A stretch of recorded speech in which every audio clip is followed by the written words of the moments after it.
Operation ছাড়া নিরাময় করা সম্ভব। আমি এতক্ষণ ধরে অনেকবারই বললাম, যেটা হচ্ছে যে রেডিওথেরাপি। আমরা রেডিওথেরাপি এবং সাথে হরমোনাল থেরাপির মাধ্যমে আমরা কিন্তু রেডিক্যাল চিকিৎসা করতে পারি। তবে সেই ক্ষেত্রে স্টেজ আর্লি স্টেজ থাকতে হবে।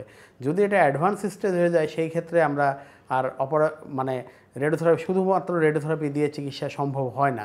তা আমরা সাধারণত যদি আপনার খুব আর্লি স্টেজ থাকে সেই ক্ষেত্রে আমরা রেডিওথেরাপি এবং হরমোনাল থেরাপির মাধ্যমে রোগীকে ফুল কিউরেবল করতে পারি আর কি।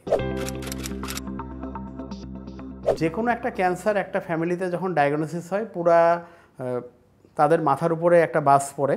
আসলে এই মানসিক চাপ কমানোর জন্য আমাদেরকে রোগীদেরকে সেইভাবে কাউন্সিল করতে হবে এবং পাশাপাশি রোগীর যে অ্যাটেন্ডেন্টরা থাকে, রোগীর বাসার যে লোকজন আছে, সবাইকেই আমাদের সেইভাবে কাউন্সেলিং করতে হবে যে আসলে আমাদের যে কোনো ক্যান্সারেরই, নট অনলি প্রোস্টেট, যে কোনো ক্যান্সারেরই চিকিৎসাটা হচ্ছে নির্ভর করে স্টেজিংয়ের উপরে।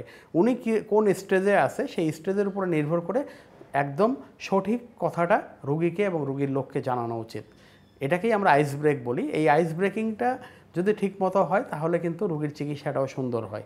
তা এই জন্য আমাদের রোগীদেরকে ওইভাবেই কাউন্সেলিং করতে হবে যে না, আপনার রোগীর রোগটা এই স্টেজে আছে, আপনার রোগীর এই চিকিৎসা করলে উনি ভালো হয়ে যাওয়ার সম্ভাবনা আছে, বা আপনার রোগীর ভালো হয়ে যাওয়ার সম্ভাবনা নাই, যেহেতু আপনার রোগটা এখানে ছড়িয়ে গেছে।